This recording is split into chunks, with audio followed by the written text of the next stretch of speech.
Hi friend, मु आज आसिक पहुँच जाइए अंडमान रे। नाई अंडमान नुहे, आपण मैंने भावुथ अंडमान सेमती नुहे। कारण यहाँ हूँ केन्दुझर जिलार बाउंसपाल ब्लॉक गोटे गाँ अच्छी जोड़े केन्दुघाटी। से गाँ को मु अंडमान एथपाई कहली कारण से गाँ को आसापी दीपटे नदी गोटे पते पहाड़ आउ दीपटे नदी माने वर्षा दिन में जापे नदीर अवस्था कौन। कारण से गाँव आज पर्यटन ब्रिजटे हो पारा ना ही आ ब्रिज ना माने वर्षा दिन में बढ़ी पानी आसले पार हे केमती। मु भी सही परिस्थिति आज अच्छी। मुझे जो लघुचाप है लघुचाप ता पूर्व मु बाइक नहीं गाँव को पलि आसली आउ राति शोई पड़ी वर्षा प्रबल सका उठिक देखला बेले पानी पूरा भयंकर पानी आ बाइक पार हो कौन लोक पार हवा भी कष्ट। ठीक अच्छे मुझे तथापि से गाँ को आज बुलिक देखीदेवा कौन केमती अच्छी से गाँव में लोक मैंने केमती जीवन शैली कौन केमती वर्षा दिन एबे से केमती नदी पार होगी जावास कर मार्केटिंग केमती कर सुविधा असुविधा मेडिकल केमती जावास सुविधा अच्छे मुझे आज ये वीडियो किसी देखी। हाँ बर्तमान मुझे नदी पाखापाखि पहुँची गली कारण मुझे जो पाखे रुहे मो मात्र रूम रू मात्र 200 मीटर नदी नदीर डिस्टेंस रूम को मोर मात्र 200 मीटर मु पहुँची गली पाखापाखि नदी पाखापाखि देखिपे यही जो नदी यहाँ मु नदी साइड चली चली जाऊँगी। गाँव तो रास्ता कंडीशन एमती केबेड़ू प्राय पिचु होता से पिचु कौ मसीह होता से ही जना पिचुर किसी अवस्था ना आ नदी पाखर जो गाँ पाक पहुँचापी हेले पूरा माटी रोड ये कादुओ फादुओ पाइबे कि ना आम तो भाई गाँ पिला कादुओ कौन आम सब पलैया लोक यही जो मुझे चलिकी जाऊँगी से दिन यही रोड उपरे पूरा पानी क्रॉस करके जाऊला माने से दिन रास्ता टोटाल ही देखा ही जाऊ नाला।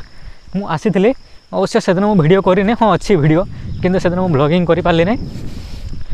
कारण से दिन मो मोबाइल भी चार्ज नाला आउ एटा जेहेतु जंगल एरिया एमती टिके पवन कि टिके वर्षा है ना करेंट ना नेटवर्क एमती सब परिस्थिति फेस करने पड़े कौन करवा ए गाँव लोक मैंने जेहेतु घर बनी रही तो पड़ो आटा को देखले हेनी। अच्छा अच्छा ये देखिपे धान टोटाल नष्ट हो जहाँ क्षयक्षति प्रशासन तरफ तो किसी मिल कि नहीं मुझे जानी किंतु जी चाष करते से पूरा निहाती तार बहुत किसी लॉस हो। ठीक अच्छे मुझे पर पहुँची जाऊँगी पोल पाक को। हाँ ये गोटे जाल यहाँ कहुए टेका जाल ये टेका जाल से मैंने माछ मारते से बड़ बड़ माछ भी मारी था। ठीक से दिन पानी रे यहाँ गोटे फलक गोटे कौन यहाँ बोटे लगी से बोर्ड भी आउ नहीं से बोर्ड भी ये पड़ दे ये गोटे सब काठ फाठ गुड़ा सब एमती नदी सब भासी आसे पानी रे। अच्छा यही मु पाखापाखि नदी पहुँची गली मत तो लगुच ये नाउरिया नहांती बोधे डंगा जाकि सेपटे अच्छी यहाँ हूँ मुझे पहुँच जाइए नदी पाखे यहाँ हूँ नदी घाट ये जो लोक मैंने छिड़ा होती से नाउरिया को अपेक्षा कर डंगा बोधे से साइड अच्छी देखिए नाउरिया भी सेपटे अच्छा डाकुं से आसापी से डंगा नहीं आसतु देखा कौन केमती डंगार लोक मैंने पार होती आज आपण से देखेबी। आमर डंगा भी पहुँची गला मुझे पार हेबी देखिए से डंगार मु भी जाए बस उड़िया से डंगार आज कादुओ हाँपाई तो पड़ो निहाती आमती नदी जी मैंने तो कादुओ ना कौन नदी पार हे।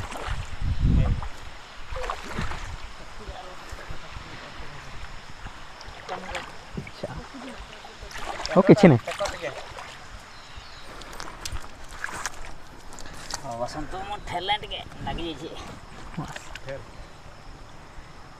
यहाँ देखिपे खाली जो डंगा जोड़े खाली गोटे काठ कंडी बनाई आपण मैंने आगुरी जो डंगा देखिए से माने पटार बनाई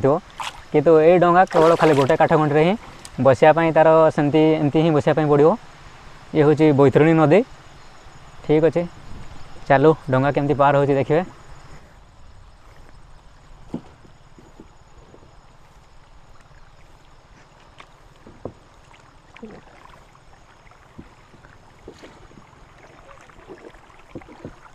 अच्छा डंगा बर्तमान पहुँची गला एटे कूल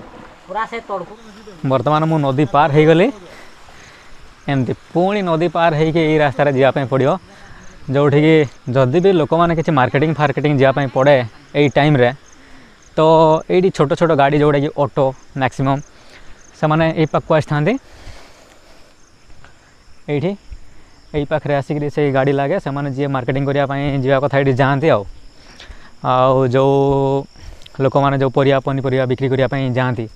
ସେମାନେ ଠିକ୍ ଏଇଠି ସକାଳୁ ସକାଳୁ ଏଇ ଡଙ୍ଗା ପାର ହେଇକି ଏଇଠି ସବୁ ତାଙ୍କର ଜିନିଷପତ୍ର ନେଇକି ପଳେଇ ଆସିଥାନ୍ତି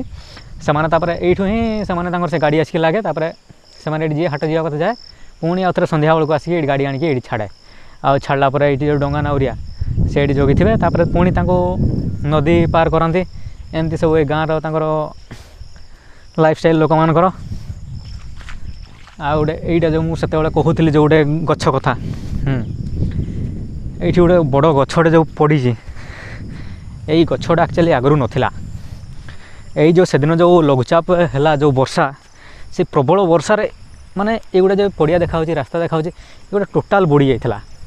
ଆଉ ସେଦିନ ଯେଉଁ ଲଘୁଚାପରେ ଯେଉଁ ପ୍ରବଳ ବର୍ଷା ହେଇଛି ପ୍ରବଳ ବର୍ଷା ଏଇପରିକା ସବୁ ଏଇ ଯେଉଁ ବଡ଼ ଗଛଟା ଏଇ ଗଛଟା ସେ ବର୍ଷାରେ ହିଁ ଭାସି ଆସିଛି ନହେଲେ ଏ ଗଛଟା ଆଗରୁ ଏଠି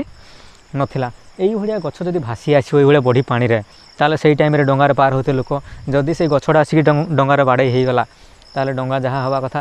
ସେଇଟା ଆପଣମାନେ ଭାବିପାରୁଥିବେ ମୁଁ ଆଉ କ'ଣଟା କହିବି ଏଇଭଳିଆ ପରିସ୍ଥିତିରେ ଲୋକମାନେ ଦେଖିପାରୁଥିବେ ନଦୀ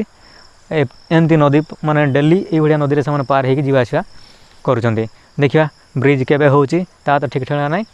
ହଁ ବ୍ରିଜ୍ କାମ ଆକ୍ଚୁଆଲି ଷ୍ଟାର୍ଟ ହେଇଯିବା କଥା ତ କାମ କିଛି ଦୂର ଷ୍ଟାର୍ଟ ହେଇଥିଲା ଯେଉଁ ବାଲି ଫାଲି ପଡ଼ିଛି ବ୍ରିଜ୍ ପାଇଁ ଆଉ ଏଇ ସବୁ ଏଇ ଯେଉଁ ବଢ଼ି ପାଣିରେ ସେ ବ୍ରିଜ୍ର ଅଧା ସେ ମାନେ ଭାସିକି ପଳେଇଲାଣି ଆଉ ଯେତେବେଳେ ବାଲି ଡମ୍ପିଂ କରିଥିଲେ ଆଉ ସେ ବାଲି ଅଧା କିଛି ନାହିଁ ସେ ପାଣିରେ ଭାସିକି ଆଉ ଯାହା ଅଛି ଦେଖିବା ପୁଣି କେବେ ଷ୍ଟାର୍ଟ ହେଉଛି ବ୍ରିଜ୍ ପୁଣି ରିଟର୍ନ ଟାଇମ୍ ଆମ ନରିଆ ଭାଇଙ୍କ ସହିତ ଦେଖିପାରୁଥିବେ ସେମାନେ କେମିତି ଡଙ୍ଗା ବାହୁଛନ୍ତି ସିଧା ଡଙ୍ଗା ଚାଲିଲା ତଳକୁ ପୁଣି ଯିବ ଉପରକୁ କାରଣ ଏଇଟା ପ୍ଲେନ୍ ସିଧା ସିଧା ଯାଇପାରିବ ନାହିଁ କାରଣ ଏଇ ଯେଉଁ ପାଣିଟା ତା ସୁଅଟା ଏତେ ସ୍ପିଡ଼ ରହୁଛି ଯେଉଁଟାକି ସିଧା ଯାଇପାରିବ ନାହିଁ କାରଣ ସିଧା ଉପରକୁ ଯିବ ଉପରକୁ ଛାଡ଼ିବେ ଡଙ୍ଗାକୁ ତଳକୁ ପୁଣି ତଳୁ ଆସିବ ଧୀରେ ଧୀରେ ଧୀରେ ଧୀରେ ଉପରକୁ ଚଢ଼ାଇବା ପାଇଁ ପଡ଼ିବ ଏମିତି ସବୁ ଡାଳ ଫାଳ ଗଡ଼ିକି ଯିବା ପାଇଁ ପଡ଼ିବ ଡଙ୍ଗାରେ ପରଦିନ ବେଶୀ ପାଣି ଥିଲା ସେଇ ପୁରା ସିଧା ହିଁ ଆଚ୍ଛା ଆଚ୍ଛା ତୁମେ ଯିବ କି ସବୁ ହଁ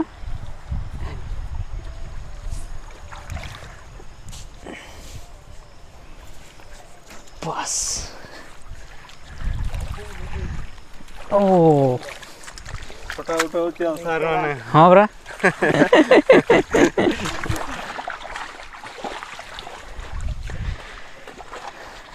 ପୁଣି ପାସେଞ୍ଜର ଲାଗିକି ଅଛନ୍ତି ସାଙ୍ଗେ ପାସେଞ୍ଜର ବସି ପଡ଼ିଲେ ପୁଣି ଆଉଥରେ ଡଙ୍ଗା ଚାଲିଯିବ ସେପଟକୁ ବର୍ତ୍ତମାନ ମୁଁ ବି ପଳେଇ ଆସିଲି ମାର୍କେଟରୁ ଇଏ ଆମର ଗଣ୍ଠି ପଳେଇ ଆସିଥିଲା ମୋତେ ରିସିଭ୍ କରିବା ପାଇଁ ଡଙ୍ଗା ଘାଟକୁ ପୁଣି ଫେରି ଯାଉଛି ବର୍ତ୍ତମାନ ଆମ ରୁମ୍କୁ କରେଣ୍ଟ ଫରେଣ୍ଟ ତ ନାହିଁ ରୁମ୍ରେ ବି ଆଜି ନେଟୱାର୍କ ନାହିଁ ଯାହା ହେବ ଆଉ କ'ଣ କରିବା ରୁମ୍ରେ ପହଞ୍ଚିକି ସିଧା ଗାଧେଇ ପାଧେଇକିରି ଖାଇ ପିଇକି ପୁରା ଚୁପଚାପକି ଶୋଇପଡ଼ିବା କଥା ଆଉ ନହେଲେ କ'ଣ କରିବା ଆଉ ତ କିଛି କାମ ନାହିଁ ନା ନେଟୱାର୍କ ନା କରେଣ୍ଟ ଆଉ କିଛି ନାହିଁ କେବଳ ଖାଲି ଅଛି ମୁଁ